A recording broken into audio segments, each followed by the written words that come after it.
તો આપણે જણાવી દઈએ કે ઉત્તરાયણના હવે થોડાક જ દિવસો બાકી રહ્યા છે તે પહેલા ચાઇનીઝ દોરીએ એક બાળકનું ગળું કાપી નાખ્યું છે। આપણે જણાવી દઈએ કે દ્વારકાના ખંભાળિયા તાલુકાના સલાયા ગામમાં પતંગની જીવલેણ દોરી આફત બની ગઈ છે।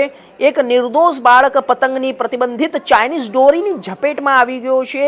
તેનું ગળું ગંભીર રીતે ચીરાઈ ગયું છે। લોહી લુહાણ હાલતમાં બાળકને તાબડતોડ સારવાર માટે સલાયા હોસ્પિટલમાં ખસેડવામાં આવ્યો હતો। ગળાના ભાગે ગંભીર ઈજા હોવાથી બાળકને 3 જેટલા ટાંકા લેવા પડ્યા હતા અને વેચાતી આ ઘાતક ચાઇનીઝ દોરી જ્યારે પ્રતિબંધિત હોવા છતાં પણ જ્યારે વેચાઈ રહી છે અને બાળકોના જીવ જોખમાય તેવી પરિસ્થિતિઓ પણ ઊભી થઈ રહી છે।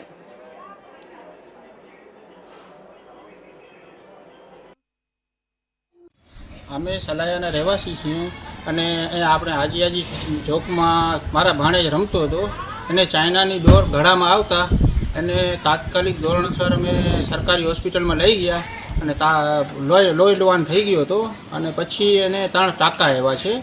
આ સલાયાનો બીજો કેસ છે। એના 7-8 દિવસ પહેલાં એક કેસ થયો હતો અને ચાઇનાની દોર ઉપર પ્રતિબંધ છે તો પણ આ સલાયામાં કેમ ચાલુ છે? આજીસી ચોકમાં ચાઇનાની દોર